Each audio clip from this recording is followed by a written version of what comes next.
सातवीं का चौथा चैप्टर जिसका नाम ऊष्मा है, इसको पढ़ेंगे। इस चैप्टर में हम गर्म ठंडी वस्तुएं, तापमापी, तापमान का मापना, उसके अलावा ऊष्मा का ट्रांसफ़र, इन सब टॉपिकों के बारे में डिटेल से पढ़ेंगे। सबसे पहले है गर्म और ठंडा। देखिए, हमारे आसपास की कुछ चीज़ें गर्म होती हैं, कुछ चीज़ें ठंडी होती हैं, जिनको हम छू करके पता करते हैं कि कौन चीज़ गर्म है, कौन चीज़ ठंडी है। अगर हम बर्फ़ को हाथ लगाएंगे तो हमें ठंडी महसूस होती है। अगर हम किसी आग के पास हाथ लेके जाते हैं या गर्म पानी में हाथ डालते हैं तो वो हमें गर्म महसूस होगा। ठीक है, तो हमारे आसपास की चीज़ें गर्म और ठंडी दोनों हो सकती हैं। क्या हम सीधा अपने हाथों से ही ये चीज़ डिसाइड कर सकते हैं कि कौन चीज़ गर्म है और कौन चीज़ ठंडी है? इस चीज़ को समझने के लिए हमारे पास एक छोटा सा एक्टिविटी है। हम 3 बर्तन लेंगे, उनको नाम देंगे बर्तन ए, बी, सी। पहले वाले बर्तन में हम बिल्कुल ठंडा पानी डालेंगे, दूसरे वाले बर्तन में हम गर्म पानी डालेंगे और तीसरे वाले बर्तन में हम गुनगुना पानी डालेंगे। तो हमें करना क्या है, हम अपने दोनों हाथ पहले दोनों बर्तनों में डाल देंगे। एक हाथ मेरा है जो वो ठंडे पानी में है, दूसरा हाथ मेरा गर्म पानी में है। जब मैं 2-3 मिनट तक इनको यहाँ डुबो के रखूँगा, अब इन दोनों हाथों को मैं एकदम से सी वाले बर्तन में डाल देता हूँ। अब सी वाले बर्तन में जो पानी है वो गुनगुना है, ठीक है, लेकिन जो मेरा हाथ ठंडे पानी में था वो उस पानी में जा रहा है, तो वो जो पानी है वो हमें गर्म लगेगा और जो हमारा दूसरा वाला हाथ है उसमें वो हमें ठंडा भी लग सकता है। ये एक्टिविटी आप अपने घर पर करके देख सकते हैं और मुझे बता सकते हैं कि आपको वो पानी जो है जो तीसरे वाले बर्तन में था और जब आपने दोनों हाथों को उस पानी में डाल दिया तो आपके कौन से हाथ को वो पानी गर्म लगा, कौन से हाथ को आपके वो पानी ठंडा लगा, वो चीज़ आप मुझे सोच के बता सकते हैं। ठीक है, यहाँ पर एक चीज़ देखने की है कि पानी का तापमान तो उतना ही था लास्ट वाले का, सी वाले का, लेकिन मेरे एक हाथ को वो गर्म लग रहा है, दूसरे हाथ को वो ठंडा लग रहा है। तो इसका मतलब ये हुआ कि हम गर्म या ठंडे के लिए हमारे हाथों के ऊपर निर्भर नहीं रह सकते हैं। ठीक है, तो चलिए तापमापन का कंसेप्ट आता है यहाँ पर। हम किसी वस्तु को ठंडा या गर्म बताने के लिए अपनी स्पर्श इंद्रियों पर निर्भर करते हैं। मतलब जो हम छूने वाले जो इंद्रिय हमारी जो त्वचा है उसकी मदद से हम बताते हैं कि कोई चीज़ गर्म है कि ठंडी है। लेकिन ये कभी कभी गलत भी हो सकता है, जैसा कि हमने पीछे वाली एक्टिविटी में हमने समझा। क्योंकि पानी सेम है, सी वाले बर्तन में पानी सेम था, वो हमारे एक हाथ को तो ठंडा लग रहा है और दूसरे हाथ को गर्म लग रहा है। तो यहाँ पर हमारा जो ये स्पर्श इंद्रियों वाला जो कंसेप्ट है ठंडा या गर्म बताने का, ये फेल हो जाता है। हम ऐसे चीज़ को नहीं बता पाते हैं। ठीक है, इस समस्या से बचने के लिए हम तापमान को मापने के लिए तापमापी या थर्मोमीटर का उपयोग करते हैं। ये जो समस्या है कि भाई हम हर चीज़ को टच करके नहीं बता सकते कि कौन चीज़ गर्म है और कौन चीज़ ठंडी है, उसके लिए हम तापमापी या थर्मोमीटर का इस्तेमाल करते हैं। ठीक है, थर्मोमीटर के बारे में जानते हैं। थर्मोमीटर, जिसको हिंदी में तापमापी कहते हैं, ये 2 प्रकार के होते हैं। एक को बोलते हैं क्लिनिकल थर्मोमीटर या फिर जो डॉक्टर यूज़ करते हैं थर्मोमीटर। ये थर्मोमीटर जो है इसकी रेंज होती है 35 डिग्री सेल्सियस से 42 डिग्री सेल्सियस तक, जैसा कि आपको डायग्राम में दिख रहा है। 35 डिग्री सेल्सियस से 42 डिग्री सेल्सियस तक की, या फिर फ़ारेनहाइट स्केल में देखेंगे तो 94 से लेके 108 तक, 94 से लेके 108 डिग्री फ़ारेनहाइट तक इसकी रेंज होती है। इसकी रेंज कई बार कॉम्पिटिटिव एग्जाम्स में पूछी जाती है। उसके अलावा दूसरा जो प्रकार का तापमापी होता है वो है प्रयोगशाला में प्रयोग करने वाला जो तापमापी है, वो लेबोरेटरी थर्मोमीटर बोलते हैं जिसको।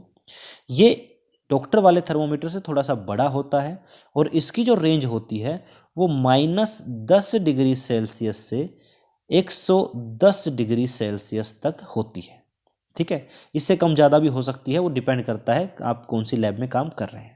और ये आजकल एक और थर्मोमीटर आ गया है जिसमें डिजिट्स दिखते हैं टेम्परेचर के सीधे, इसको हम डिजिटल थर्मोमीटर भी कहते हैं। ये भी थर्मोमीटर डॉक्टर या फिर हम घर पे इस्तेमाल करते हैं टेम्परेचर नापने के लिए। तो तापमापी या थर्मोमीटर के 2 प्रकार होते हैं, डॉक्टर वाला और एक प्रयोगशाला वाला। डॉक्टर वाले को क्लिनिकल बोला जाता है और प्रयोगशाला वाले को लेबोरेटरी थर्मोमीटर बोला जाता है। सामान्य मनुष्य का जो तापमान होता है वो 37 डिग्री सेल्सियस होता है। अगर मनुष्य का तापमान 37 डिग्री सेल्सियस से ज़्यादा चला जाता है तो हम कहते हैं कि उसको फीवर है, बुखार है। उसी को नापने के लिए हम थर्मोमीटर इस्तेमाल करते हैं। तभी जो डॉक्टर वाला जो थर्मोमीटर है उसका जो रेंज है वो 35 डिग्री से 42 डिग्री सेल्सियस तक रहता है, क्योंकि 37 इसके बीच में ही पड़ता है। ठीक है, वही जो प्रयोगशाला में जो तापमापी इस्तेमाल किया जाता है उसका जो रेंज है वो -10 डिग्री सेल्सियस से 110 डिग्री सेल्सियस तक होता है। ठीक है, एक चीज़ और है, जो डॉक्टर वाला जो थर्मोमीटर होता है उसके अंदर एक छोटा सा पार्ट होता है, एक जिगजैग लाइन सी बनी होती है जिसको विभंग या फिर किंक बोलते हैं। ये देख लीजिए यहाँ पर डॉक्टर के पास जो थर्मोमीटर होता है उसका जो बल्ब है, ये नीचे वाला हिस्सा बल्ब कहलाता है जिससे हम टेम्परेचर नापते हैं, मरकरी से भरा हुआ होता है ये। उसके ऊपर एक जिगजैग लाइन सी है जिसको यहाँ जूम करके दिखाया हुआ है, इसको हम विभंग कहते हैं या फिर किंक कहते हैं। आपको ये बताना है कि इस किंक का क्या काम हो सकता है। थोड़ा सा सोचिए कि ये उसमें क्यों होता है, उसका क्या काम होता है। इसका काम ये होता है क्योंकि जब टेम्परेचर हम मापते हैं, क्योंकि हम किसी मरीज का टेम्परेचर माप रहे हैं और हमें एग्जैक्ट टेम्परेचर पता होना चाहिए ताकि उसका सही से इलाज किया जा सके। तो जब उसके मुंह या जहाँ पे भी हम टेम्परेचर मापने के लिए रखते हैं उसको, तो जब डॉक्टर उसको देखे तो वो उतनी देर में एकदम से नीचे ना आ जाए। नहीं तो मरकरी का ऐसा गुण होता है कि जैसे ही उसको लगाया, जैसे उसको एक जगह से हटाएंगे तुरंत की तुरंत वो नीचे गिर जाता है। लेकिन ये जो विभंग है, जो किंक है, ये उसको रोक के रखता है और थोड़ा सा उसकी स्पीड को डिले कर देता है, तो उसके तापमान को पढ़ा जा सकता है। उसके बाद फिर ये भले ही धीरे धीरे नीचे आ जाए, तो ये मरकरी के नीचे आने का जो प्रोसेस है उसको थोड़ा सा धीरे कर देता है, स्लो कर देता है। ये इसका काम है। ठीक है। इसके बाद हमारे पास आता है ऊष्मा का संचालन, मतलब ऊष्मा किस तरह से ट्रांसफर होती है। जिन वस्तुओं में ऊष्मा आसानी से एक स्थान से दूसरे स्थान तक चली जाती है उसको हम ऊष्मा के सुचालक कहते हैं। जैसे धातुएं जो होती हैं, आप एक साइड से गर्म करोगे दूसरी साइड अपने आप गर्म हो जाती है, वो सुचालक होती हैं, वहाँ पर चालन होता है ऊष्मा का। ठीक है। इसके अलावा जिन वस्तुओं में ऊष्मा आसानी से नहीं जा सकती है उसको ऊष्मा के कुचालक या फिर ऊष्मारोधी कहते हैं। जैसे लकड़ी, प्लास्टिक, हवा, पानी, ये सब ऊष्मारोधी हैं या फिर कुचालक होते हैं ऊष्मा के। ठीक है। इसी आधार पर ऊष्मा का जो स्थानांतरण है, ऊष्मा का जो ट्रांसफर है, उसको 3 अलग अलग भागों में बांटा गया है 3 तरह से। सबसे पहला जो होता है उसको हम कहते हैं चालन, इसको कंडक्शन कहा जाता है अंग्रेजी में। दूसरा है संवहन, इसको कन्वेक्शन कहा जाता है। और तीसरा है विकिरण या फिर रेडिएशन। एक एक करके समझते हैं। सबसे पहला है चालन, और यहाँ लिखा हुआ है ठोस में। चालन की जो प्रक्रिया है वो ठोस चीज़ों में होती है, इसको समझ लेते हैं एक बार। देखो यहाँ पे एक छोटा सा एक्सपेरिमेंट दिखाया हुआ है। इसमें एक धातु के ऊपर हमने 3 अलग अलग टेम्परेचर नापने के लिए थर्मोमीटर लगा दिया और एक साइड मोमबत्ती जला दी। आप क्या देखते हैं, पहले वाला टेम्परेचर देखो बढ़ रहा है, दूसरे वाला फिर बढ़ रहा है, तीसरे वाला भी बढ़ रहा है। इसका मतलब ये हुआ कि जो ऊष्मा है वो इस तरह से आगे बढ़ रही है, ट्रांसफ़र उसका हो रहा है। इसको चालन कहते हैं। जब असल में ऊष्मा चल के जाती है किसी धातु से तो उसको हम चालन कहते हैं। ठीक है। इसी का एक उदाहरण यहाँ पर भी है। जैसे कि यहाँ पर हम एक मेटल के ऊपर हमने 4 अलग अलग कंचे लगाए थे, 4-5 मोम से चिपका रखा था। धीरे धीरे जब उसको गर्म करेंगे तो वो साइड से जो मोम है वो पिघल पिघल के गिर जाएगा। हम गर्म किसी जगह पर कर रहे हैं, गर्म सेंटर पार्ट पे कर रहे हैं, लेकिन यहाँ पे जो मोम था वो भी पिघल के नीचे गिर रहा है। इसका मतलब ये हुआ कि ऊष्मा जो है इस स्थान से चल के दूसरे स्थान पर भी जा रही है। इसको हम चालन कहते हैं। यह अक्सर ठोस पदार्थों में होता है और ज़्यादातर यह धातुओं में देखने को मिलता है। और इस चालन के कारण ही जो बर्तन होते हैं खाना पकाने के वो धातुओं के बने होते हैं ताकि उनमें खाना आसानी से पक सके। दूसरा है हमारे पास संवहन, इसको कन्वेक्शन कहते हैं अंग्रेजी में। ये द्रव और गैसों में पाया जाता है। इसको समझ लेते हैं एक बार किस तरह से काम करता है। देखिए जो हवा है और जो हमारा पानी है वो वैसे तो ऊष्मा का कुचालक होता है, उसमें से ऊष्मा जा नहीं सकती।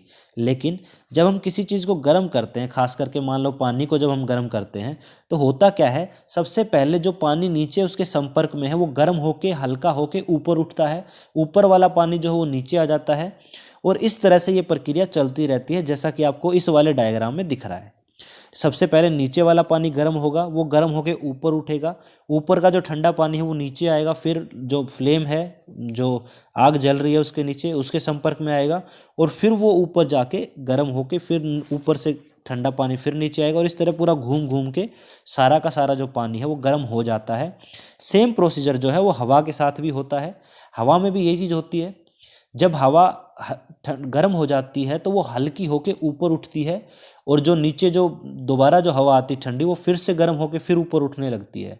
तो ये जो प्रक्रिया है, जब एक चीज़ गर्म होती है फिर वो ऊपर उठ जाती है, फिर दूसरी चीज़ गर्म होकर फिर वो ऊपर उठ जाती है, इसको संवहन कहते हैं। यह द्रव या गैस में पाया जाता है। उसके बाद है विकिरण। विकिरण में किसी प्रकार के माध्यम की ज़रूरत नहीं पड़ती। जैसे सूरज की जो किरणें हमारे पास पहुंचती हैं वो विकिरण के कारण ही पहुंचती हैं। सूरज और हमारी पृथ्वी के बीच में तो कोई माध्यम तो है नहीं जिसके माध्यम से हम चालन या फिर जो कन्वेक्शन है उसकी मदद से ऊष्मा को पहुंचा देंगे। तो वहाँ पर क्या होता है, रेडिएशन, विकिरण को रेडिएशन बोलते हैं अंग्रेजी में, रेडिएशंस की मदद से जो है वो उसकी जो सूर्य की किरणें हैं वो पृथ्वी तक पहुँचती हैं। ये ऊष्मा स्थानांतरण का तीसरा प्रकार है जिसको विकिरण कहते हैं। तो 3 प्रकार हमने पढ़ लिए। ठोस चीज़ों में चालन होता है, संवहन होता है द्रव और गैसों में, वो किस तरह से काम करता है बता दिया हमने, और तीसरा विकिरण है जिसमें कोई भी माध्यम की जरूरत नहीं पड़ती। इसके बाद हमारे पास 2 छोटे छोटे कॉन्सेप्ट हैं।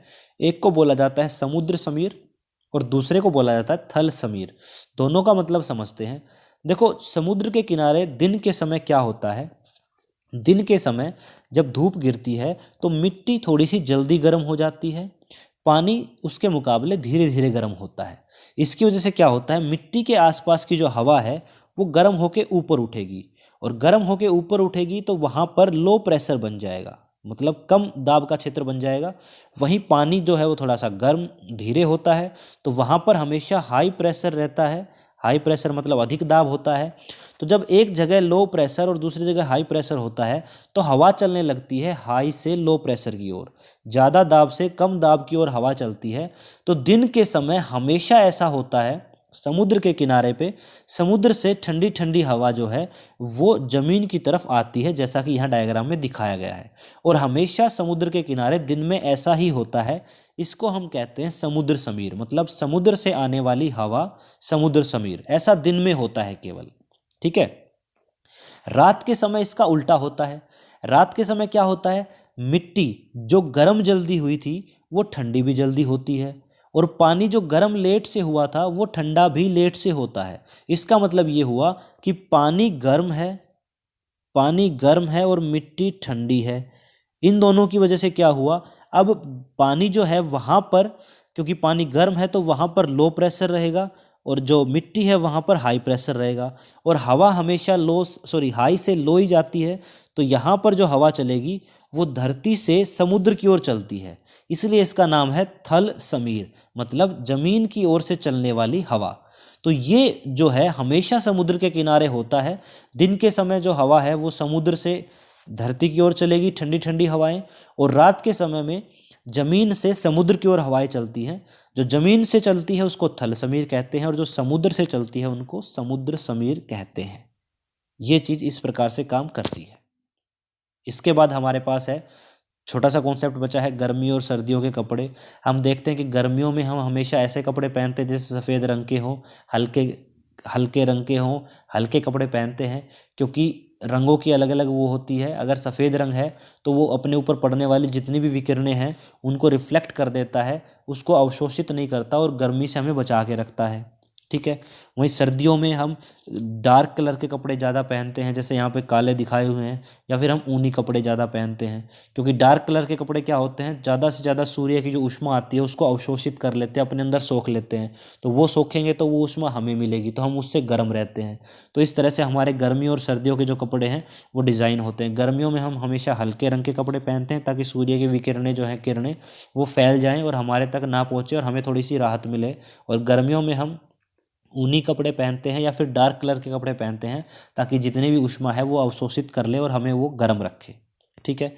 इस तरह से कपड़ों का चयन होता है। चैप्टर यहाँ समाप्त होता है। इस चैप्टर में हमने पढ़ा गर्म और ठंडी वस्तुएं क्या क्या होती हैं।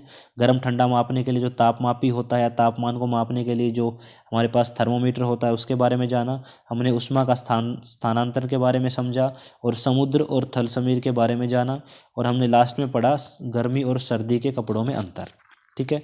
यहाँ पे हमारा चैप्टर समाप्त होता है। अगर आपको ये चैप्टर और वीडियो अच्छी लगी हो तो चैनल को सब्सक्राइब कर लें। सभी का वीडियो देखने के लिए बहुत बहुत धन्यवाद।